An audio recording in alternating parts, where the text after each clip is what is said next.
Hello दोस्तों, नमस्कार। आज एक बहुत रोचक टॉपिक के साथ और बहुत ही महत्वपूर्ण विषय के साथ आपके साथ मैं जुड़ रहा हूं, जिसका नाम है भ्रष्टाचार, है ना। भ्रष्टाचार एक ऐसा टॉपिक है जो यूपीएससी में हर साल कहीं ना कहीं मेंस में या इंटरव्यू में आपसे सीधे पूछा जा सकता है ना। अगर हम मेंस की बात करें तो मेंस में पेपर सेकंड में इससे क्वेश्चन बनते हैं, पेपर थर्ड में आंतरिक सुरक्षा से बनते हैं, है ना। पेपर फोर्थ तो पूरा करप्शन से ही जुड़ा है, उसको करप्शन रोकने के लिए ही लाया गया था। और इंटरव्यू में आपका यही चेक किया जाता है कहीं आप करप्ट तो नहीं होगे, है ना। और इन्हीं सब के कारण करप्शन पढ़ना बहुत ज़रूरी हो जाता है। आपको ऐसा लगता होगा कि करप्शन के लिए हम सामान्य तर्क दे देंगे, उसी से हमें नंबर मिल जाएंगे। जैसे आपसे इंटरव्यू में पूछा कि भाई आप भ्रष्टाचार क्यों नहीं करोगे, तो आप बोल दो मैं ईमानदार हूँ इसलिए नहीं करूँगा। अरे ये तो सब लड़का बोलेगा, फिर आपको क्यों एक्स्ट्रा नंबर मिलेगा, है ना। ताकि आप उसमें ये बताओ ना कि भ्रष्टाचार करने से नुकसान होगा मुझे, इसलिए मैं नहीं करूँगा। तब जाके टीचर सेटिस्फाई होगा, जब जाके एग्जामिनर सेटिस्फाई होगा। तो इन तर्कों को समझना होगा, है ना। तो चलिए इसी के संदर्भ में आज हम भ्रष्टाचार को पढ़ेंगे, ठीक है। चलिए हम शुरू करते हैं। सबसे पहले तो कहेंगे, देखिए ये पार्ट 1 है ना। पार्ट 1 और पार्ट 2 में हम दो भागों में पढ़ेंगे। पार्ट 1 में हम पहले ये बात करेंगे कि भ्रष्टाचार क्या है और क्यों है, केवल इन दो विषय में हम बात करेंगे, ठीक। सेकेंड पार्ट में हम पढ़ेंगे कि भ्रष्टाचार के भारत में क्या नुकसान है, क्या फायदे हैं, है ना। फायदे भी हैं भ्रष्टाचार के कुछ, बस आप अपना दृष्टिकोण और नजरिया बदलिए, ठीक। फिर ये भी पढ़ेंगे कि भारत में भ्रष्टाचार को खत्म करने के लिए क्या करना चाहिए और क्या कर रहा है। तो ये सब कुछ पढ़ेंगे, लेकिन आज पहले टॉपिक में ये पढ़ेंगे कि भ्रष्टाचार क्या है और क्यों है, ठीक। तो सबसे पहले चलिए आगे चलते हैं कि भ्रष्टाचार क्या है। अगर मैं कहूं कि भ्रष्टाचार ईश्वर है तो आप लोगों को हंसी आ रही होगी, पर कहीं ना कहीं ये सही भी है, क्योंकि ईश्वर भी हर जगह मिल जाता है, भ्रष्टाचार भी हर जगह व्याप्त है। ये हमने नहीं, सुप्रीम कोर्ट ने कहा है, ठीक है, कि भ्रष्टाचार ईश्वर की तरह हो गया है जो हर जगह व्याप्त हो गया है, ठीक। तो चलिए ये मजाक के लिए था, आगे चलते हैं। मजाक क्या, ये सच्चाई भी है और हम लोगों को स्वीकार भी करना पड़ेगा कि भ्रष्टाचार आज एक ऐसी समस्या बन गया है, एक ऐसी बीमारी जो कैंसर से भी खतरनाक है, जो शायद किसी न किसी राज्य को पूरी तरह से खत्म कर सकती है। आपको मन में लग रहा होगा ये राज्य कैसे खत्म कर देगी, तो इसके कई उदाहरण हैं। रोमन साम्राज्य, है ना, इतना बड़ा साम्राज्य भी खत्म हुआ, उसका कारण भ्रष्टाचार था। बड़े से बड़े साम्राज्य भ्रष्टाचार के कारण खत्म हो गए। फिर ठीक है, आज की जो स्टेट है कौन सी बड़ी बात है। तो चलिए आगे चलते हैं। तो भ्रष्टाचार क्या है, ठीक। देखिए मैं जो आपको पढ़ा रहा हूँ बहुत ब्रॉडर एस्पेक्ट में पढ़ा रहा हूँ कि आपका कॉन्सेप्ट उससे बन जाए, ताकि फिर आप कहीं भी न्यूज़पेपर पढ़ो या कुछ भी पढ़ो तो उससे आपको सब कुछ समझ में आए। देखिए एक जब समस्या होती है, समस्या क्या होती है ना, कि हम लोग फैक्ट पढ़ते हैं, ठीक है, और ये क्या होता है, फैक्ट जैसे ही पढ़ा खूब रटा, लेकिन पता चला आधे घंटे बाद खत्म, भूल गए। या मान लो 10 घंटे में हमने इतने फैक्ट केवल पढ़े और 3 दिन भी नहीं रिवीजन किया तो फैक्ट भूल जाएंगे। प्लस मेंस में इन फैक्ट का कोई मतलब नहीं है अगर हमारे अंदर कॉन्सेप्ट ना हो। लेकिन अगर हम क्या करें, एक सीरीज पढ़ लें, एक कहानी समझ लें, ताकि सारे फैक्ट उसमें जोड़ दें, है ना। मान लो एक कहानी है, उससे सारे फैक्ट जोड़ दें, तो कोई फैक्ट आपको भूलेगा नहीं। क्यों? क्योंकि हमने एक क्या पढ़ी, एक कॉन्सेप्ट, एक अवधारणा को पढ़ लिया, एक हमने जाल बना लिया और उसमें अपने फैक्ट हमने क्या कर लिए, सेट कर लिए। जैसे आप एक उदाहरण देखो कि चलिए मान लीजिए एक मूवी है, ठीक है, जैसे मान लीजिए एक मूवी है। अब मूवी के बारे में आपको 1 लाइन में हम लिख के दे दें 100 पॉइंट कि मूवी में ये कैरेक्टर है, मूवी में ऐसी ऐसी घटना होती है, इतने बजे होती है ना। अर्थात उसके बारे में 1 लाइनर क्वेश्चन तैयार करके दे दें एक बुक, और आपसे कहें आप पढ़ते रहो, शायद आप कभी नहीं याद कर पाओगे। लेकिन अगर आप एक बार मूवी देख लेते हो तो कभी कुछ भूलते नहीं हो, हर कैरेक्टर का नाम, हर डायलॉग आपको याद रहता है, ठीक। अब जब इतना याद है तो क्यों, क्योंकि आपको कॉन्सेप्ट पता है, आपको पूरी सीरीज पता है। तो क्यों ना हम मूवी की तरह ही किसी टॉपिक को पूरी तरह से पढ़ा करें। यदि पूरी तरह से पढ़ेंगे, मूवी की तरह पढ़ेंगे, तो कुछ नहीं हमको भूलेगा, ये मेरी गारंटी है, ठीक है। तो चलिए, हाँ, लेकिन पढ़ना आपको होगा, ठीक है। मैं कोई जादूगर नहीं हूँ, आप ही की तरह सामान्य इंसान हूँ, है ना। ऐसा नहीं कि मैं जो चाहूँगा करवा दूंगा। चलिए अब पढ़ते हैं भ्रष्टाचार क्या है, ठीक है। तो देखिए भ्रष्टाचार क्या है, इसके संदर्भ में हम ये देखेंगे कि ब्रॉडर एस्पेक्ट में देखेंगे कि क्या है। तो सबसे पहले ये देखते हैं ऐसा कोई भी कार्य, ऐसा कोई भी कार्य, ऐसा कोई भी कार्य जो समाज को नुकसान दे, जो समाज को नुकसान करे, जो समाज को नुकसान दे। ये सबसे बड़ी एक व्यापक डिफिनीशन है ना। तो अब चूंकि आप भ्रष्टाचार देखिए किससे मिलकर बना है, एक शब्द है भ्रष्ट और दूसरा है क्या, आचार अर्थात आचरण। अब आचरण माने क्या होता है, जो आप कार्य कर रहे हो, और भ्रष्ट माने क्या होता है, जो बुरे हो। तो ऐसा कोई भी कार्य जो समाज को गलत दिशा में ले जाए या समाज पे नकारात्मक प्रभाव डाले, उसको भ्रष्टाचार कहते हैं। ये मैंने सबसे ब्रॉडर डिफिनीशन दी। जैसे आप सड़क में चल रहे हो और सड़क में आपने थूक दिया, तो ये भी गलत है, क्योंकि ये गलत कार्य है ना, गंदगी फैल रही है। या आपने क्या किया, आपने चोरी की समाज में, ठीक। अभी मैं देखिए कानूनी संदर्भ में मैं बात नहीं कर रहा, कानून तो बहुत छोटा संदर्भ है, अभी मैं उससे भी आगे बात चल रहा है, ठीक। तो आपने समाज में कोई भी ऐसा काम किया, मान लीजिए आपने समाज में दहेज प्रताड़ना के लिए किसी को शोषित किया, तो वो भी समाज को गलत कर रहा है। आपने भ्रूण हत्या की, तो वो भी समाज को नुकसान दे रहा है। तो ये सब भ्रष्टाचार के बड़े डायमेंशन, और ये भी भ्रष्टाचार है। क्यों? क्योंकि ये समाज को नुकसान पहुंचा रहे हैं। मेरी बात समझ में? तो एक तो ये भी हो सकता है। दूसरा क्या हो सकता है? दूसरा ये हो सकता है कि अपनी शक्तियों का गलत प्रयोग, ठीक है, शक्तियों का गलत प्रयोग, शक्तियों का गलत प्रयोग। ये थोड़ी छोटी डिफिनीशन है। अब जैसे मान लीजिए आपको मंत्री बनाया गया, ठीक है, तो मंत्री होने के नाते आपको कई सारी शक्तियां दी है ना। लेकिन अगर आप उन शक्तियों का गलत प्रयोग करेंगे तो क्या हो जाएगा? वो हो जाएगा भ्रष्टाचार। अब गलत का क्या मतलब है? गलत का मतलब है कि आप अपने हित के लिए प्रयोग करेंगे, स्वाहित, ठीक है। अगर आप उसको स्वाहित के लिए करेंगे तो क्या हो जाएगा? वो गलत हो जाएगा। मेरी बात समझ में आ रही? ठीक, स्वाहित के लिए। अब स्वा का मतलब खुद नहीं होता, खुद के परिवार, खुद के दोस्त, खुद के लिए, है ना। अगर आप प्रयोग करेंगे तो हो जाएगा भ्रष्टाचार। जबकि आपको किसके लिए करना था? आपको करना था सार्वजनिक हित के लिए, ठीक है, सार्वजनिक हित के लिए आपको करना था, सार्वजनिक हित के लिए। तो भ्रष्टाचार क्या है? भ्रष्टाचार जब आप अपनी शक्तियों का गलत प्रयोग करते हैं। चाहे एक पुलिस वाला क्या घूस लेता है तो क्या करता है? शक्ति है उसके पास, तो उसका गलत प्रयोग करके अपनी जेब में भर रहा है ना, जबकि उसका ये काम नहीं था। मंत्री का उदाहरण दिया मैंने आपको, किसी भी अधिकारी का आप उदाहरण ले लीजिए, ठीक। तो शक्तियों का प्रयोग करके अपने हित को पूरा करना। और अपने का मतलब क्या होता है? अपना परिवार हो गया या अपने दोस्त हो गए। भाई मैं अपने दोस्त को दिला दूं कोई ठेकेदार, सॉरी कोई टेंडर दिला दूं, है ना। भाई सबसे ज्यादा तो किसमें करप्शन होता है? ठेके में ही होता है ना। अब मैं कहूं मैंने अपना हित तो नहीं किया, अपने दोस्त की मदद की, पर कहीं ना कहीं आपने अपने दोस्त की ना, तो ये तो भ्रष्टाचार ही हुआ ना। क्योंकि आपको क्या करना था? आपको सार्वजनिक हित देखना था, व्यापक हित देखना था, बड़ा हित देखना था, लेकिन आपने छोटा हित देखा, है ना। तो इसको कहते हैं भ्रष्टाचार। एक दूसरा और है, ऐसा कोई भी कार्य जो किसी राष्ट्र के हितों को नुकसान पहुंचाए, जो राष्ट्र के हितों को नुकसान पहुंचाए, ऐसा कोई भी कार्य, है ना। या ये कहिए कि हमारे राज्य ने या हमारे देश ने जो उद्देश्य बनाए हैं, कुछ उद्देश्य होंगे, ठीक, कुछ उद्देश्य होंगे। राष्ट्र के क्या उद्देश्य है? राष्ट्र के उद्देश्य है लोगों का नया कल्याण, लोगों का कल्याण। आप देखिए हमारे संविधान में लिखा है ना, संविधान की हमारी प्रस्तावना में क्या लिखा है? लोगों का कल्याण ही हमारा उद्देश्य है। तो जब ऐसा कोई भी कार्य जिसके कारण लोगों के कल्याण में बाधा आती हो, तो वो भी भ्रष्टाचार है। समझ में आया? तो भ्रष्टाचार क्या है? ऐसा कोई भी कार्य जो राष्ट्र के हित को नुकसान पहुंचाए, अर्थात राष्ट्र को उसके उद्देश्यों को प्राप्त करने में बाधा पहुंचाए।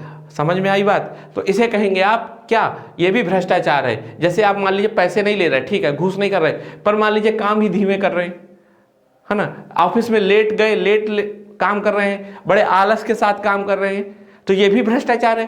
क्यों? क्योंकि जब आप काम कम कर रहे हैं तो लोगों का कल्याण कम होगा। तो ये भी कह सकते हैं कि हर वो कार्य भ्रष्टाचार है, हर वो कार्य भ्रष्ट आचरण है जो राष्ट्र के हितों को प्राप्त करने में बाधा बने। मेरी बात समझ आ गई? तो मैंने 3 आपको डेफिनेशन दी, तीनों को आप समझिएगा और समझिएगा कि भ्रष्टाचार ऐसा नहीं होता कि अधिकारी बस करते हो।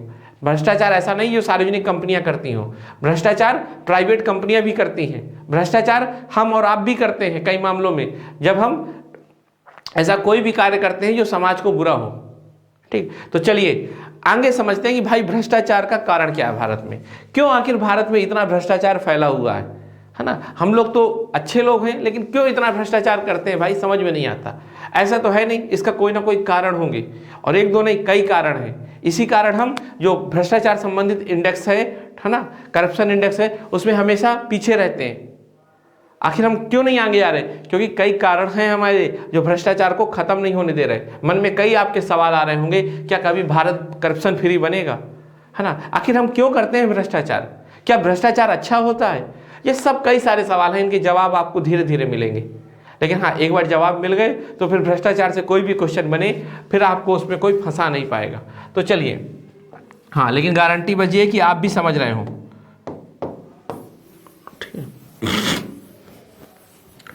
चलिए, हो गया भ्रष्टाचार। अब चालू करते हैं कारण। तो इसके सबसे पहले बात बताएं कि इसके कई कारण हैं। ठीक है, तो एक ऐतिहासिक कारण पढ़ेंगे, सामाजिक कारण, सांस्कृतिक कारण, संवैधानिक कारण, समाजवादी अर्थव्यवस्था के कारण, राजनीतिक कारण, धार्मिक कारण भी इसका है। ठीक, नैतिक साक्षरता न होना, अधिकारों के प्रति जागरूक न होना, विधिक अवसंरचना का न होना, ये सब इसके कारण है। तो चलिए हम एक एक की व्याख्या करेंगे और एक एक को समझेंगे। सबसे पहले हम समझते हैं ऐतिहासिक कारण, अर्थात इतिहास में ऐसा क्या हो गया जिसके कारण भारत में भ्रष्टाचार रहा। तो देखिए, इसका सबसे मेन बात आप देखिए कि हम क्या रहे, हम 200 साल गुलाम रहे, है ना। जब 200 साल हम गुलाम रहे तो जो ब्रिटिश सरकार थी, तो ब्रिटिश सरकार का क्या उद्देश्य था?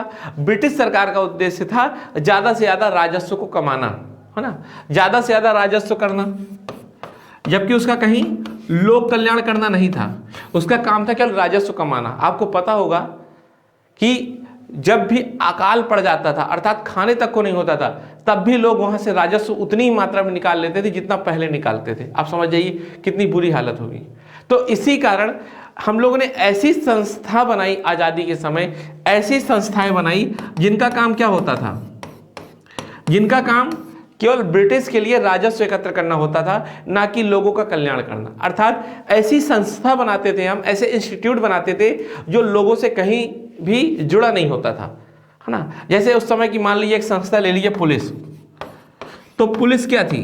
पुलिस का काम था वहां पर क्या, शोषण करना, दबाना, लोगों को मारना, कूटना, है ना। अर्थात कहीं से भी लोगों का कल्याण करना नहीं था ना। तो अब ऐसी पुलिस होगी जब, तो ये बताइए, और ऐसी पुलिस है, अब पुलिस 2 भागों में बटी है, एक उच्च अधिकारी है अपर, और एक लोअर अधिकारी, मतलब निम्न अधिकारी। अधिकारी क्या, हवलदार है।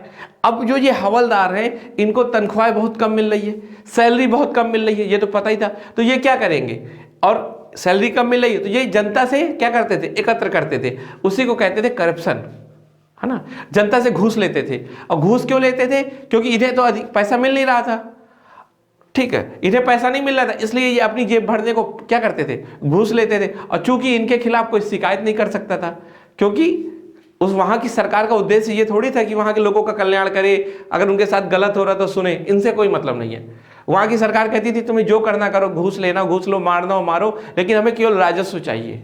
तो इस कारण उस समय वहां की जो पुलिस थी वो क्या थी, वो गैर मानवीय तरीके से काम करती थी।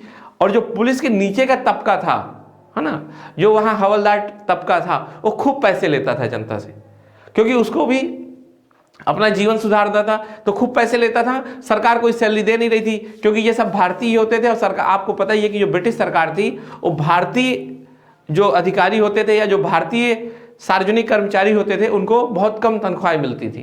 तो इस कारण उस समय जो पुलिस व्यवस्था थी वो करप्शन करती थी। और वही आज चीज आपको देख रहे होंगे। तो अब समझ में आए ऐतिहासिक कारण क्या है। इतिहास में ही ये था कि कहीं ना कहीं भ्रष्टाचार हमारी संस्थाओं में प्रवेश पा चुका था, अर्थात जो हमारे अधिकारी, जो हमारी संस्था होती थी, उन्हें करप्शन करने की आदत हो गई थी, वही सीधे चीज आगे चली।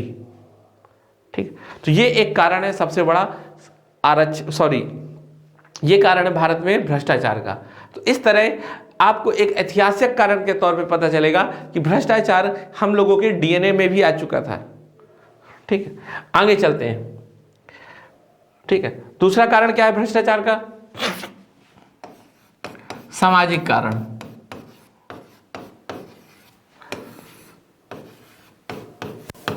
सामाजिक कारण सबसे महत्वपूर्ण कारण है। इसको समझिएगा आप लोग। हम लोग ईमानदारी अगर करें भी तो क्यों करें, है ना? ये बताइए, आप एक शख्स ईमानदारी कब करेगा? जब समाज में ईमानदारी का सम्मान होगा। ठीक है, यहां अगर मान लीजिए कोई आदमी पहुंचे और बड़ा ईमानदार हो तो लोग उसको इज्जत दें, तभी तो उसको प्रेरणा मिलेगी। भाई, व्यक्ति कोई कार्य क्यों करता है? जब उसके लिए उसको प्रेरणा मिले। लेकिन प्रेरणा मतलब अब ईमानदार आप क्यों होंगे? क्योंकि आपको ईमानदारी के लिए सम्मान मिले, इज्जत मिले, है ना? लेकिन क्या आपको लगता है आज हम लोग ईमानदारी की इज्जत देते हैं? ईमानदार को हम सम्मान कहते हैं। अगर एक अधिकारी जो आईएएस है और उसके पास एक गाड़ी नहीं है तो हम लोग क्या करेंगे? बड़ा बेवकूफ टाइप का अधिकारी है यार, यही बोलेंगे ना। समाज में जरूर सबके सामने बोलेंगे बड़ा ईमानदार, लेकिन मन में यही सोचेंगे इसको कुछ नहीं पता। और वहीं एक ऐसा अधिकारी आएगा जिसके पास मान लीजिए ऑडी या BMW होगी और चश्मा उतार के आपके सामने आएगा तो आप उसको बड़ी इज्जत दोगे, है ना? अरे यार, ये है अधिकारी, देखो कितना शानदार लग रहा है। ऐसा है? तो फिर ये बताइए क्यों हम ईमानदारी करें? जब ईमानदारी को समाज में इज्जत नहीं मिल रही, ठीक है, तो क्यों ईमानदार? समाज छोड़िए, परिवार में इज्जत नहीं मिलती। एक पति अगर मान लीजिए ईमानदारी से काम करेगा तो सबसे ज्यादा उसको कौन सुनाएगा? उसकी पत्नी, कि क्या तुम बेवकूफी करते रहते हो, अपने बच्चों का भविष्य नहीं देखना क्या, है ना? अपने बच्चों का भविष्य देखो। देखो बगल वाले कैसे लोग कमा रहे हैं, उनका कितना अच्छा फ्यूचर है। ठीक है, तो एक ये भी है, अर्थात समाज में अब सम्मान नहीं मिलता ईमानदारी को। ठीक है, तो एक ये कह सकते हो। आप एक उदाहरण देखो और मैं बताऊं, जैसे मान लीजिए कि हम गए एक लड़की के लिए रिश्ता तय करने, और लड़की के लिए जब रिश्ता तय करने गए तो पता चला कि लड़का बहुत कोई छोटी पोस्ट में है ना, बहुत कम ग्रेड पे है। तो हमारा थोड़ी मन खराब हुआ मान लीजिए, तो बगल वाले क्या कहेंगे? अरे ऊपरी कमाई बहुत ज्यादा है, परेशान ना हो, है ना? तो हम लोग दूल्हा भी कैसे चेक कर रहे हैं? ऊपरी कमाई कैसे है। और उसी को क्या कर दिया हमने? समाज का क्या बना दिया? एक मानक बना दिया। अब आप बताओ, ऐसे समाज में यहां पर ईमानदारी को बेइज्जती मिल रही हो, ईमानदारी को सुनने को पड़ रहा हो, तो एक मन में सवाल आएगा कि मैं ईमानदार क्यों बनूं, है ना? फिर मैं खुद भ्रष्टाचार करने लगूंगा, क्योंकि समाज इसी को स्वीकार कर रहा है, और समाज जिसको स्वीकार करता है वही काम तो होता ही है। आप खुद बताओ कि आप ऐसा कोई काम कर सकते हो जो समाज ना स्वीकार करे? आज भी हम लोग इतने पढ़े लिखे हो गए, कई अच्छे पढ़े लिखे लोग आज अरेंज मैरिज ही करते हैं, लव मैरिज नहीं कर पाते, है ना? चाहे कितने सालों पुराना उनका प्यार हो, लेकिन नहीं कर पाएंगे। क्यों? क्योंकि उन्हें डर लगता है कि समाज कहीं स्वीकार ना करे। तो आप देखिए कि जब इतना बड़ा आदमी त्याग कर देता है केवल समाज की स्वीकारता के कारण, है ना, तो इसीलिए तो भ्रष्टाचार कर रहा है, क्योंकि उसे समाज से कोई डर नहीं रह गया। हमारा समाज क्या करता है? हमारा समाज कुछ मानकों को तय करता है, उसी के अनुसार हमें कार्य करने को प्रेरित करता है, तभी हम चल रहे हैं, तभी ये पूरा समाज बंधा हुआ चल रहा है।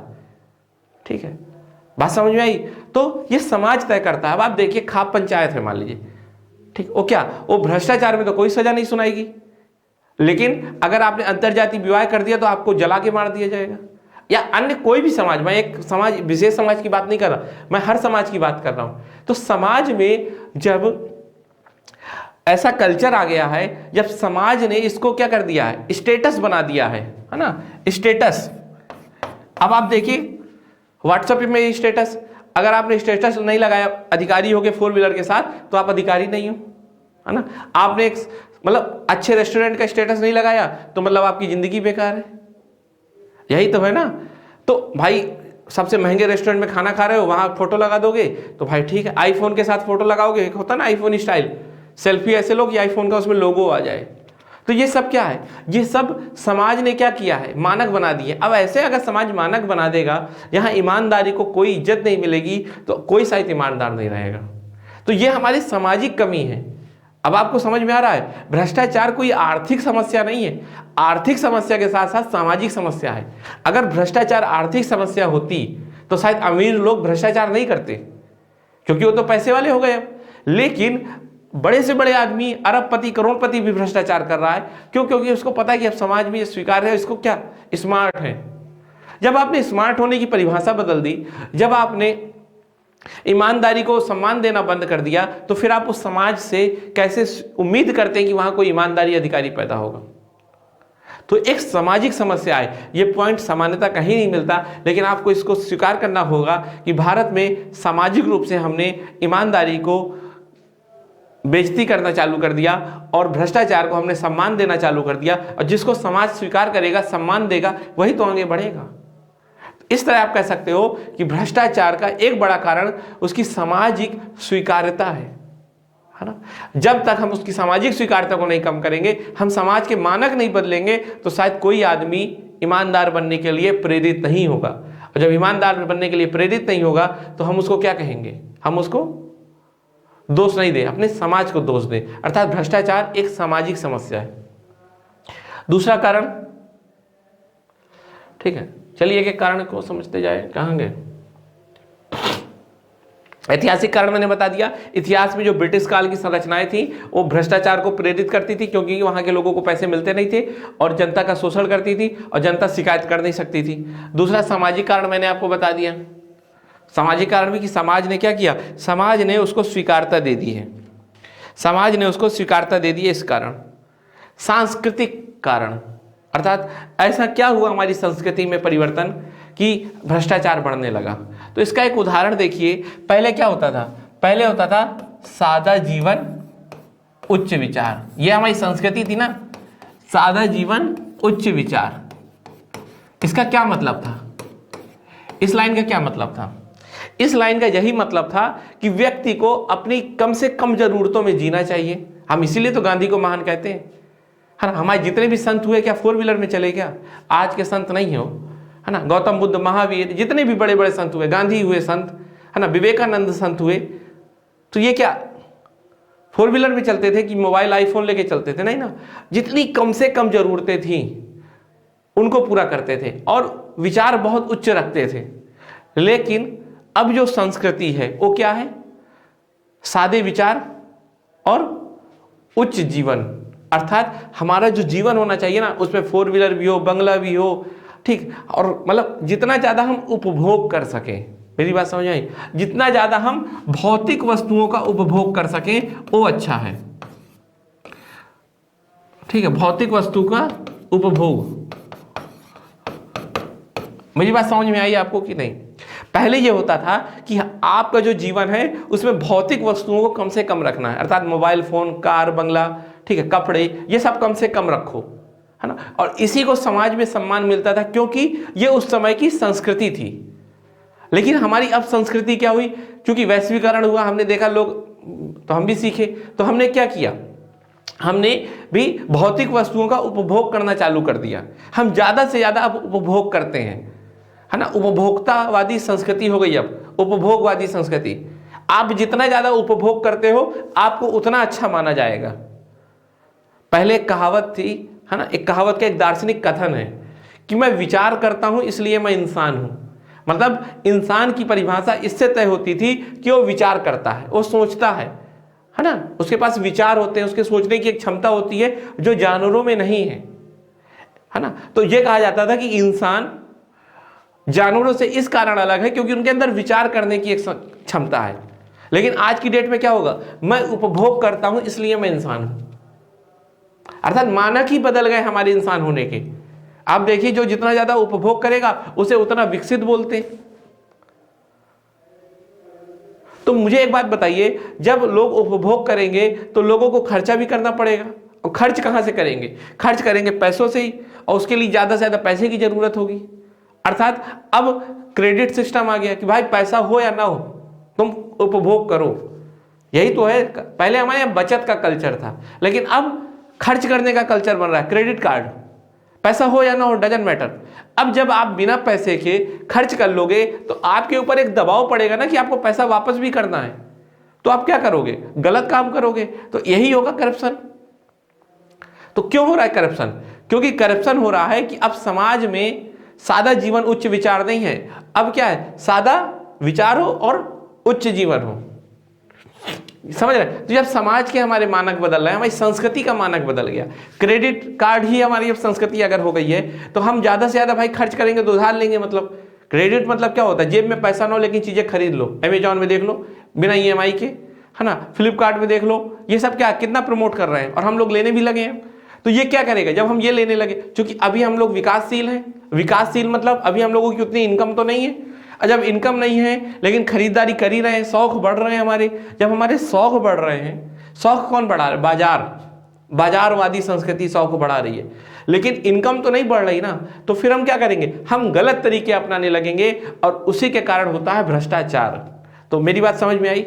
जो हमारी उपभोगवादी संस्कृति है, जो बाजारवादी संस्कृति है, जो क्रेडिट कार्ड वाली संस्कृति है, उसने कहीं ना कहीं भ्रष्टाचार को बढ़ावा दिया है ना। पहले क्या होता था? पहले होता था कि जब कोई आवश्यकता हो ना तभी आविष्कार करना चाहिए होता था। कहा जाता था आवश्यकता आविष्कार की जननी है।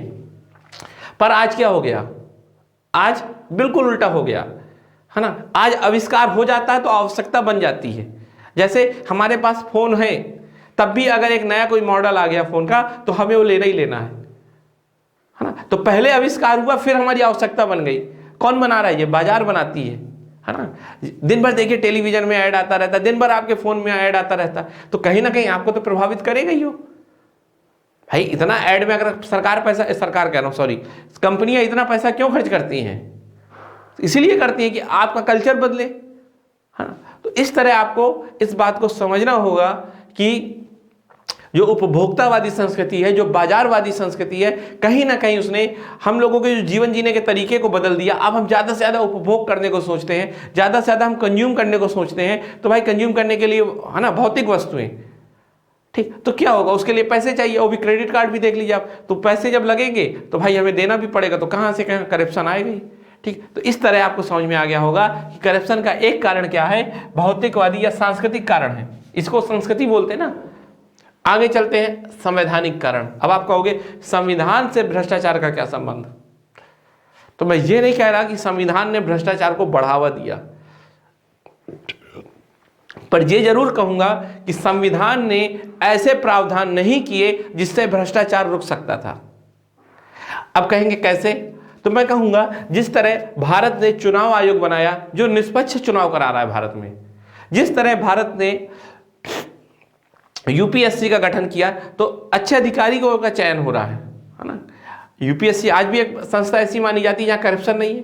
तो ऐसी बड़ी बड़ी जब संस्थाओं को गठित किया तो फिर क्यों नहीं एक ऐसी संस्था बना दी जो भ्रष्टाचार को भी रोकती? आज लोकपाल के लिए, लोकायुक्त के लिए अगर पहले ही प्रावधान कर दिए जाते तो क्या वो संवैधानिक होते? तो उनको तो मानना ही पड़ता, है ना। तो आज अन्ना हजारे जी को आंदोलन ना करना पड़ता, और किया भी तो उससे कुछ नहीं मिला। क्यों नहीं मिला? क्योंकि भाई आप ये बताओ कि जिन सांसद और विधायक को कानून बनाना है वो क्या वो ऐसा कानून बना देंगे जिनसे उनका करप्शन रुक जाए? हमेशा ऐसा कमजोर कानून बनाएंगे कि जिससे उस पर कोई ना कोई ऐसा लूप होल हो कि उससे बड़े बड़े अधिकारी और बड़े बड़े नेता बच जाएं। आप खुद बताओ, कोई अपने पैर में कुल्हाड़ी मारेगा? नेता और अधिकारी कानून बनाएंगे, भाई नेता पेश करेंगे, अधिकारी उसका ड्राफ्ट तैयार करेंगे। तो क्या कोई नेता अधिकारी ऐसा कानून बना देंगे, ऐसी संस्था बना देंगे जिससे बाद में उन्हीं को दिक्कत हो? कभी नहीं बनाएंगे। आप उम्मीद ही गलत कर रहे हो। लोकपाल भी बनाया तो कमी निकाल दी, लोकायुक्त में भी ऐसी कमियां हैं, है ना। तो शायद कभी होगा नहीं, क्योंकि ऐसा कोई नहीं बनेगा जो अपने पैर में कुल्हाड़ी मारे। तो फिर वही दिक्कत आएगी, यही दिक्कत है। इसीलिए अगर संविधान वालों जब बना रहा था उसी समय एक ऐसी मजबूत संस्था बना देते जो कि अन्य देशों में है, नॉर्वे, स्वीडन, तो ऐसी एक संस्था बना देते जो सशक्त होती, स्वायत्त होती, जिसमें कोई नेता या कोई अधिकारी अपना दबाव नहीं डाल सकता, तो शायद करप्शन नहीं होता, है ना। भारत में कोई ऐसी संस्था नहीं है, संवैधानिक संस्था, जो शक्तियों का संतुलन बना के रख सकती करप्शन के मामले में, है ना, करप्शन को रोक सकती, ऐसी कोई नहीं है। हमने क्या बनाया? एक संस्था अगर कैग है तो कैग क्या करती है, पैसा खर्च करने के बाद ऑडिट करती है। जब पैसा खर्च हो जाता है उसके बाद ऑडिट। तो इसको क्या, इसको तो कहेंगे पोस्टमार्टम अप्रोच। अरे जब आदमी मर गया तो चाहे उसमें जो करो। लेकिन ब्रिटिश में आप देखिए, ब्रिटिश में कैग को है कि उसकी परमिशन से ही पैसा निकलेगा, अर्थात प्रोएक्टिव अप्रोच है। उसको बताना पड़ेगा मंत्रियों को कि हम भाई ऐसे ऐसे पैसा ले रहे हैं, यहां यहां खर्च करेंगे। अगर कैग को लगेगा सही है तो ठीक है, वरना वो कैंसिल भी कर सकता है। तो ये देखिए, ये प्रोएक्टिव अप्रोच है। पैसा देगी ही नहीं जब तक लगेगा नहीं कि सही है। तो एक ऐसी संस्था बनानी चाहिए, तो क्या होता है, उससे करप्शन नहीं होता। तो कहीं ना कहीं हमारे संवैधानिक प्रावधानों में कमियां रह गई। ठीक, अब ये कमी क्यों रह गई, सवाल ये है। ठीक, मैं ज़्यादा लिख नहीं रहा हूं, समझा रहा हूं, ये लेक्चर ले रहा हूं, आप लोग लिखते जाइएगा, पॉइंट फिर नहीं मिलेंगे। तो अब सवाल है कि संवैधानिक प्रावधान में क्यों नहीं किया गया। आखिर हमारे संविधानविद ने इतना सुंदर संविधान बनाया, मैं जिसको कह सकता हूं विश्व का सबसे सुंदर संविधान, है ना। अब एक मन में सवाल आ रहा होगा, भारत में का संविधान सबसे अच्छा क्यों है। अगर आपको लगता है तो इसके लिए मैं एक लेक्चर बना सकता हूं, अगर आप कमेंट के माध्यम से कहेंगे, है ना। सबसे सुंदर संविधान लगता है मुझे भारत का। ठीक, तो अब ये बताइए, उसी संविधान ने ऐसे प्रावधान क्यों नहीं किए कि भ्रष्टाचार रुकता। उसका एक कारण है। कारण ये है कि जब संविधान सभा थी, वो लोग कैसे थे, वो लोग बड़े उच्च विचारों के थे। उन्हें लगता था कि हमने जो नेता बने हैं, हम जो बड़े बड़े पदों में अपने को आपको स्थापित किया है, तो क्या किया है, वो त्याग भावना के कारण किया है, डेडिकेशन, त्याग के कारण किया है, ना कि हमने अपने स्वार्थ के लिए किया है। तो क्या किया है ना, हमने त्याग के कारण किया, हमारे अंदर त्याग भावना थी, इसलिए हम नेता बने हैं, है ना। नेहरू जी को लगा कि हमने त्याग किया तब हम प्रधानमंत्री बने, वल्लभ भाई पटेल जी को भी लगा होगा हमने त्याग किया। तो सारे जो उस समय के नेता होते थे वो त्याग भावना से आते थे। तो यही सोचा होगा उन लोगों ने कि जो आगे भी नेता होंगे वो क्या होंगे, वो उच्च मूल्यों वाले होंगे, है ना, वो आदर्श वाले होंगे, उनके उच्च आदर्श होंगे, तभी तो नेता बनेंगे। और जब वो उच्च आदर्श उच्च वैल्यू वाले होंगे तो अधिकारियों को गलत करने नहीं देंगे। इस तरह भ्रष्टाचार नहीं होगा, हमें कोई संस्था की जरूरत ही नहीं है, हम खुद अच्छे इंसान हैं, ऐसा सोचा होगा। क्योंकि जो आदमी अच्छा होता है वो दुनिया को भी अच्छा समझ लेता है ना। पर चोर को दुनिया चोर नजर आती है, ये भी सच्चाई है। तो क्या, जब सब नेता आजादी के समय में सब नेता ने क्या किया था, अपना जितना उनके पास था वो भी त्याग दिया था, जेल में रहे, संघर्ष किया, मार पिटाई सही, उसके बाद वो नेता बने थे ना। तो उन्हें लगा कि जो आने वाली पीढ़ी होगी वो भी बहुत अच्छे लोगों की होगी। पर उन्हें क्या पता था कि आने वाली पीढ़ी अपराधियों की होगी। यही संसद में 40% ऐसे लोग होंगे जो अपराध किए होंगे, 29% ऐसे लोग होंगे उसमें जो रेप, भ्रष्टाचार, बहुत बड़े बड़े अपराध से गुजर रहे होंगे। तो शायद उनके सोचने में कहीं ना कहीं गलती रह गई होगी, और उसी की सजा आज भारत भ्रष्टाचार के तौर पर भुगत रहा है, क्योंकि उन्होंने अपने जैसा समझ लिया। अब ये उनकी गलती क्या कहें, है ना। तो इस कारण उन्होंने भविष्य के लिए छोड़ दिया वही है। अगर उसी समय कोई मजबूत संस्था बना देते तो शायद करप्शन ना होता। ठीक है, तीसरा कारण है समाजवादी अर्थव्यवस्था। यह भी भ्रष्टाचार का एक बहुत बड़ा कारण है। समझिए कैसे। समाजवादी अर्थव्यवस्था वह अर्थव्यवस्था होती है जिसमें राज्य के संसाधनों के पर, समाजवादी अर्थव्यवस्था क्या होती है, राज्य के जो संसाधन है, राज्य के संसाधन, उस पे किसका हक होता है, उस पे राज्य का हक होता है ना, राज्य का। जबकि पूंजीवादी अर्थव्यवस्था में क्या होता है, उसमें निजी लोगों का हक होता है। जब इस पे राज्य का हक होगा तो राज्य का मतलब क्या होगा, अधिकारी हुए ना। अब राज्य तो कुछ होता नहीं है, उसके बदले कौन होता है, अधिकारी काम करते हैं। और ये बताइए, जब अधिकारियों के पास सारा नियंत्रण है तो जनता क्या हो जाएगी, जनता सेवक हो जाएगी, सॉरी जनता क्या होगी, जनता मांगने वाली हो जाएगी, है ना।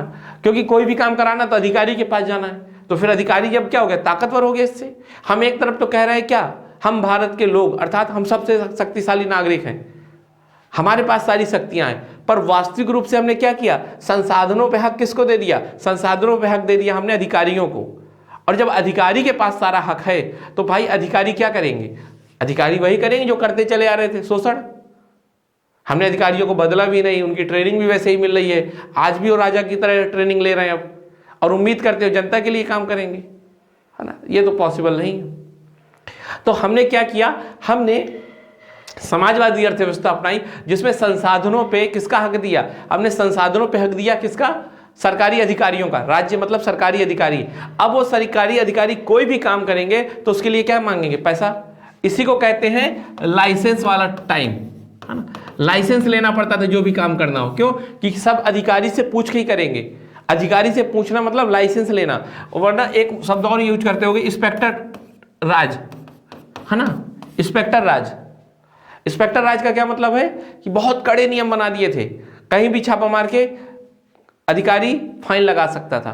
अब फाइन लगाना मतलब क्या है, फाइन ना दो साहब, कुछ ऐसे कर दो, है ना। फाइन ना लो, 100-200 में काम निपटा लो, ये करप्शन। लाइसेंस लेना है तो करप्शन, भैया फैक्ट्री लगानी है तो अधिकारी साहब को दो 1 करोड़ रुपए, तब फैक्ट्री का लाइसेंस मिलेगा। मेरी बात समझ आ रही। तो ये भी क्या है, ये भी एक बहुत बड़ा कारण है कि भारत में भ्रष्टाचार आया। फिर समझिए कि समाजवादी अर्थव्यवस्था ने अधिकारियों को इतना सशक्त बना दिया, इतना मजबूत बना दिया और सारे संसाधनों पे हक दे दिया और उनमें कोई नियंत्रण करने वाला नहीं रहा, जिस कारण वो भ्रष्ट हो गए। और उसका परिणाम क्या है, आज भ्रष्टाचार है ना। यही लाइसेंस राज, आप समझ रहे हैं, इसी को तो कम किया जा रहा है लगातार, तभी तो ईज ऑफ डूइंग बिजनेस हो रहा है। आप देखो कि हर काम में क्या हो रहा है, अधिकारियों के अधिकार कम हो रहे हैं, और जैसे ही अधिकारियों के अधिकार कम होंगे तब भ्रष्टाचार कम होता चला जाएगा। क्योंकि अब आपकी, जैसे मान लीजिए मैंने एक फैक्ट्री खोली, अब मेरी फैक्ट्री में कोई आके छापा नहीं मार सकता अधिकारी, दूसरे प्रावधान किए जाएंगे लेकिन छापा नहीं मान लो मार सकता। तो क्या होगा, अब इंस्पेक्टर आज खत्म, अब कोई इंस्पेक्टर नहीं आएगा कि भाई दिखाओ फाइल वाइल चेक कराओ। अब मान लो 10 तरह की फाइल है और इतने कानून बने हैं कि कोई ना कोई कमी रही जाएगी। मेरी बात समझ आई, कोई ना कोई कमी रही जाएगी। तो बस जहां कमी रखी इंस्पेक्टर ने करना चालू कर दिया शोषण। अगर हम इन्हीं कानूनों को बहुत सरल कर दें, आप देखो वर्तमान में जो श्रम कानून है वो क्यों सरल किए जा रहे हैं, इसीलिए। अगर इन्हीं कानून को हम सरल कर दें, टैक्स के कानून है ना, इनकम, एक शब्द यूज होता है टैक्स टेररिज्म, अर्थात जो सरकारी टैक्स वाले अधिकारी है ना उनको आतंकवादी की तरह देखा जा रहा है, वो डरवाते हैं वो लोग, क्योंकि टैक्स के नियम इतने कठिन है, इतने सारे नियम हैं कि सरकारी अधिकारी को तो पता है लेकिन एक सामान्य आदमी को नहीं पता होता, और सामान्य आदमी का होता है उससे शोषण। फिर इंस्पेक्टर पहुंच जाएगा, है ना, इनकम टैक्स इंस्पेक्टर, कि ये वाला फॉर्म तुमने नहीं भरा, लाओ पैसे, है ना, नहीं लगाता हूं अभी फाइन, तो फिर साल भर केस करते लड़ते रहोगे, तो कहेगा साहब ले लो कुछ, है ना। तो यही है, तो ये है सब करप्शन का कारण, समाजवादी अर्थव्यवस्था, या कह सकते हैं उस समय का लाइसेंस राज, या उस समय का इंस्पेक्टर राज। ठीक, दूसरा कारण क्या है भ्रष्टाचार का, ठीक है, राजनीतिक कारण। अब आप कहोगे राजनीतिक कारण क्या है, तो ये भी बहुत इंपॉर्टेंट, या सबसे इंपॉर्टेंट आप कह सकते हैं इसको। ये क्यों, समझिए कि राजनीतिक कारण क्या, मान लीजिए नेताजी हैं, ठीक है। अब समझिएगा चुनाव से है ये संबंधित, जो भारत में चुनाव होता है ना, जो भारत में चुनाव होता है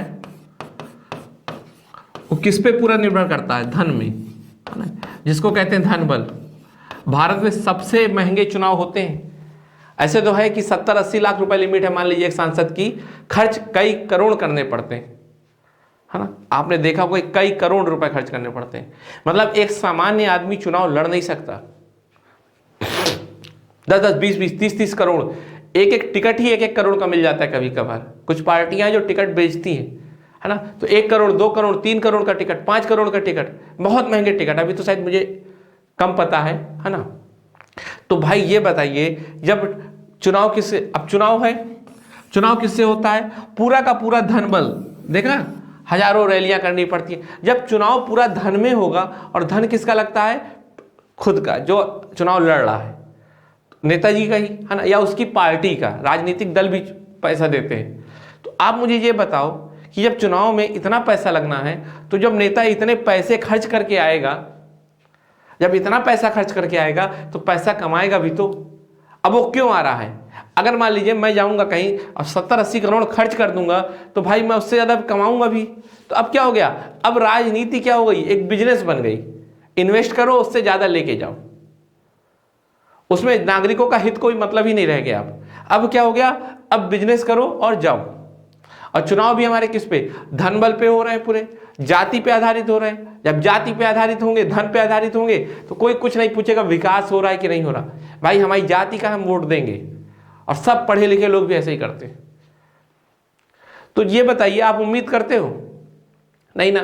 जब वो चुनाव के लिए कर रहा है, अब मान लीजिए कोई नेताजी है, मान लीजिए मंत्री जी क्या बने, मंत्री जी बन गए कोई, मान लो। अब मंत्री जी का क्या उद्देश्य है? मंत्री जी का दो उद्देश्य है। एक तो अगले चुनाव के लिए पैसे इकट्ठा करना, खुद के लिए, वो भी तो लड़ेंगे। तो भाई क्या करेंगे, वो अधिकारियों को कहेंगे कि कुछ भी लाओ, पैसे लाओ।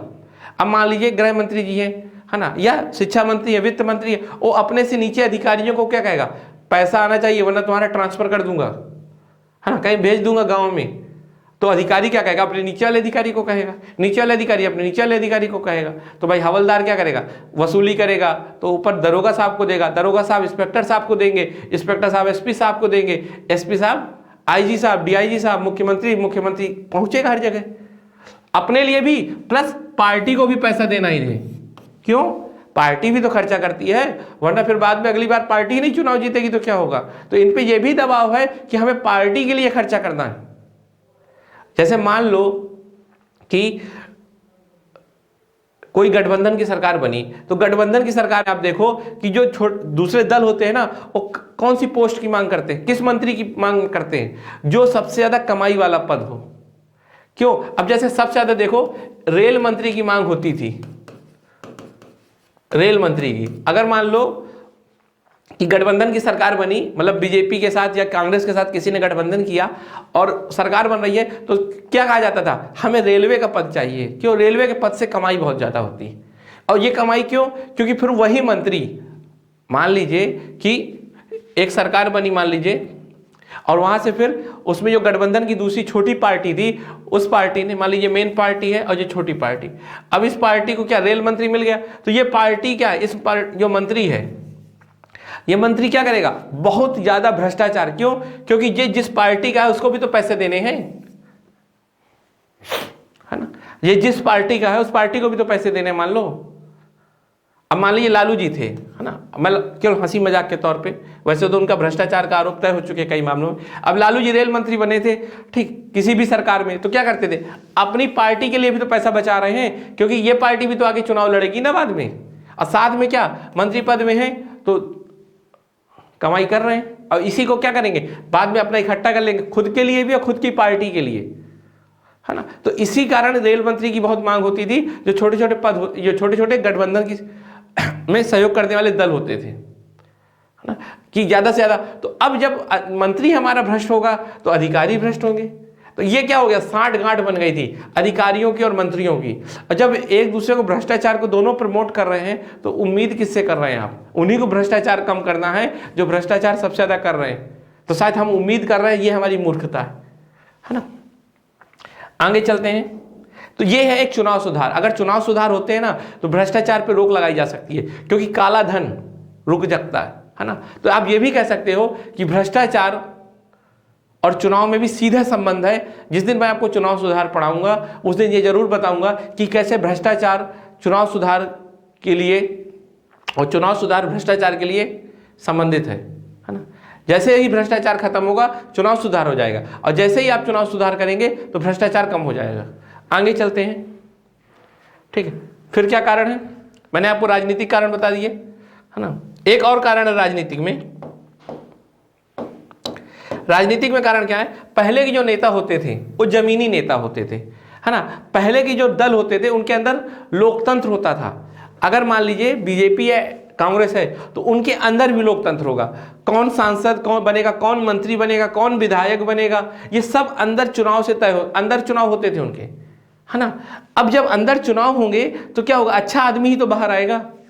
लेकिन अब क्या है, अब भैया जितना कोई आदमी सांसद बनना चाहता है तो क्या है, वो कहेगा कि जो हमारे पार्टी के प्रमुख हैं उनको आप इतने करोड़ पहुंचा दो, है ना। क्योंकि आंतरिक लोकतंत्र ही नहीं रह गया। जब पार्टी के अंदर आंतरिक लोकतंत्र नहीं है तो पार्टी के अंदर ही करप्शन सबसे ज्यादा होगा। अगर आपको सांसद बनना है, मंत्री बनना है, तो क्या, पार्टी प्रमुख को पैसे दो। अब जब पार्टी प्रमुख को पैसे मिलेगा तो जो मंत्री देगा या जो अधिकारी सांसद देगा तो क्या करेगा, वो कमाएगा ही बाद में। लेकिन अगर ऐसा होता कि जमीनी लोकतंत्र होता, अर्थात वही आदमी नेता बनता जिसके प्रति जनता का हाथ होता, अर्थात जिसके लिए जनता खड़ी होती। पहले तो ऐसे ही होता था ना, जनता के ही नेता होते थे। आप देख लीजिए स्वतंत्रता संग्राम में कि वही नेता बने थे जिनके पीछे जनता है ना, अर्थात जिसके पीछे जनता का हाथ है वही नेता बनेगा। तो भाई उसको पैसे की कोई जरूरत ही नहीं है। मेरी बात समझ में आ रही? उसको कोई जरूरत नहीं, तो करप्शन भी नहीं करेगा वो, है ना। और पार्टी उसको हटा भी नहीं सकती क्योंकि भाई उसके पास है। लेकिन आज की डेट में एक से एक अपराधी बन जाते हैं। अब अपराधी और उद्योगपति क्यों? क्योंकि उनको तो लगता है ये बिजनेस है ना। उन्होंने क्या किया, पार्टी प्रमुख को पहुंचाया कई सौ करोड़ और कहा चलो हमें टिकट दो, है ना, या मंत्री बनाओ। इस तरह होता है तो भ्रष्टाचार तो बढ़ेगा ही। कि अब राजनीतिक दल में लोकतंत्र नहीं होगा, राजनीतिक दल में पारदर्शिता नहीं होगी। ये सब मैं आपको चुनाव सुधार के समय बताऊंगा। धार्मिक कारण, मन में सवाल होगा कि अब धार्मिक कारण क्या हो सकता है, धर्म से क्या संबंध है भ्रष्टाचार का? इसका एक बहुत अच्छा संबंध है। देखिए, पहले व्यक्ति ईमानदार होता था धर्म के नाम पर, है ना। वो डरता था कि अगले जन्म जाऊंगा क्या हिसाब दूंगा, ऊपर क्या दूंगा हिसाब, है ना। तो क्या था, पहले धर्म के आधार पे आदमी थोड़ी बहुत नैतिक होता था। पर आज के समय में हम एक ऐसे युग में आ गए हैं यहां पर अब विज्ञान आ गया है, धर्म का प्रभाव कम हो गया, है ना। और जब धर्म का प्रभाव कम हो गया है तो अब हम डरने भी कम लगे हैं। जैसे पहले जो नदी थी, गंगा नदी जो है ना, तो क्या धर्म के कारण ही साफ रहती थी ना वो, कि गंगा मैया है साफ करें, है ना। या जितना भी हमारा पर्यावरण रहता था, है ना, बरगद पीपल के पेड़ बच जाते थे, गाय को कोई हाथ तक नहीं टच करता था, ठीक। अर्थात जानवरों पे भी हम लोग क्या करते थे, बंदर जी को कोई टच नहीं करता था। तो ये सब क्या था, धर्म के कारण था। आप देखिए कि शेर को बचाने के लिए कितना प्रयास किया गया, करोड़ों रुपए लगा दिया जाता है, लेकिन शेर को बचाना बहुत मुश्किल होता है। गैंडे को बचाने के लिए, है ना, करोड़ों के प्रोजेक्ट चल रहे हैं, लेकिन नहीं। लेकिन आप देखिए बंदर को कोई बचा भी नहीं तब भी आराम से वो चल रहे हैं। उनको कई बार कहा जाता है कि ये नुकसान भी करते हैं, लेकिन कोई हाथ नहीं लगाता। क्यों? धार्मिक कारण है, धार्मिक रूप से लोग डरते हैं। अर्थात लोग क्या कहते हैं, अंतरात्मा से आवाज नहीं आती, यार गलत है ना। धर्म के नाम पे डरते थे लोग। लेकिन अब क्या हुआ, अब धर्म का प्रभाव कम हो गया और विज्ञान उतनी अच्छे से खुद को स्थापित नहीं कर पाया, है ना। जैसे मान लो ऐसा होता है कि रेड लाइट क्रॉस करोगे जैसे ही, तो क्या होगा, तुरंत भगवान नोट करके सजा देगा। ऐसा होता तो कोई आदमी रेड लाइट ना क्रॉस करता, धर्म के नाम पे तो डरता। या ऐसा आदमी भी एक समझदार आदमी हो जिसको ये पता हो कि अगर मैं रेड लाइट क्रॉस करूंगा दूसरा भी क्रॉस करेगा, इस तरह मुझे को जाम में फंसना पड़ेगा। तो ये इसने विज्ञान के आधार पर सोचा और क्रॉस नहीं किया। मेरी बात समझिएगा, बड़ा बारीक अंतर है। एक आदमी है धार्मिक जिसने धर्म के नाम पे क्रॉस नहीं किया, एक आदमी है वैज्ञानिक जिसने ये सोचा कि मैं इसलिए नहीं क्रॉस कर रहा क्योंकि ये मेरे ही अच्छे के लिए, मैं हेलमेट इसलिए लगा रहा हूं क्योंकि ये मेरी सुरक्षा के लिए, है ना। मैं सड़क में इसलिए नहीं गंदगी फैला रहा, थूक रहा हूं क्योंकि ये मेरे अच्छे के लिए। तो वही ये सब भ्रष्ट काम ही तो है। तो इस कारण दोनों तरह के इंसान क्या करते, एक धर्म के आधार पर नैतिक होता, एक विज्ञान के आधार पर नैतिक होता। पर हमारे हाथ में क्या रहा, धर्म चला गया, विज्ञान आया नहीं, है ना। हम तो हेलमेट नहीं लगाते, उसको हीरोपंती समझते कि देखो कैसे पुलिस वालों को बेवकूफ बनाते। रेड लाइट क्रॉस करना तो हमारा ईगो सेटिस्फाई करता है, हम कैसे रेड लाइट पे रुक जाएंगे, है ना। तो ये सब क्या है, धर्म ने हम इस धर्म का साथ छोड़ दिया, विज्ञान को पकड़ा नहीं, इस कारण हम बीच में रह गए। और क्या, भ्रष्टाचार बढ़ रहा क्योंकि अब हमारे अंदर डर खत्म हो गया है। मेरी बात समझ आई, है ना। अब हमारे अंदर डर खत्म हो गया है, ठीक है। जैसे हमारे यहाँ पहले एक कहावत थी, शुभ लाभ, है ना, शुभ लाभ आज भी लिखा रहता है, लेकिन इसका रियल मतलब क्या है, जो लाभ है अर्थात जो पैसा आ रहा हो वो शुभ होना चाहिए। शुभ मतलब सही तरीके का पैसा होना चाहिए, है ना। लिखा रहता है शुभ लाभ, उसका यही मतलब है एक प्रकार से कि हमारे अंदर जो लाभ है अर्थात हम जो आर्थिक रूप से कमा रहे हैं वो शुभ हो। लेकिन अब बस लिखा ही है, होता पूरा अशुभ लाभ है। मेरी बात समझ में आई? तो ये भी एक कारण है भारत में भ्रष्टाचार का। क्यों? क्योंकि हम पहले धार्मिक रूप से बहुत मजबूत थे, लेकिन अब धर्म तेजी से साथ छोड़ रहा है, विज्ञान की एंट्री नहीं हुई, तो हम क्या हो गए, एक वैक्यूम क्रिएट हो गया और उसी वैक्यूम में हम करने लगे करप्शन। दूसरा कारण है, ठीक है, नैतिक साक्षरता ना होना। अब आपके मन में सवाल आ रहा होगा ये क्या है ना, नैतिक साक्षरता न होना। नैतिक साक्षरता का मतलब ये है कि जब हम लोग बेवकूफ होते हैं, नैतिक रूप से बेवकूफ है, अर्थात हमें सही गलत का पता नहीं, सही और गलत क्या है। नैतिक होने का मतलब क्या है, नैतिकता का मतलब होता है नैतिकता, ठीक है। नैतिकता का मतलब है हमें यह पता हो कि सही क्या है और हमें ये पता हो गलत क्या है, ठीक है।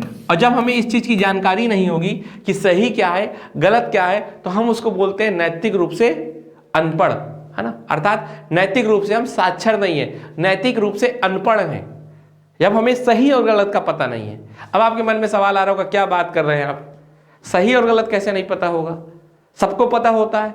ऐसा नहीं है, हम लोगों को कई बार नहीं पता होता सही गलत। जैसे कई लोग क्या कहते हैं, खूब अल्कोहल पीते, दारू पीते हैं, क्यों? क्योंकि उन्हें नहीं पता कि ये गलत है।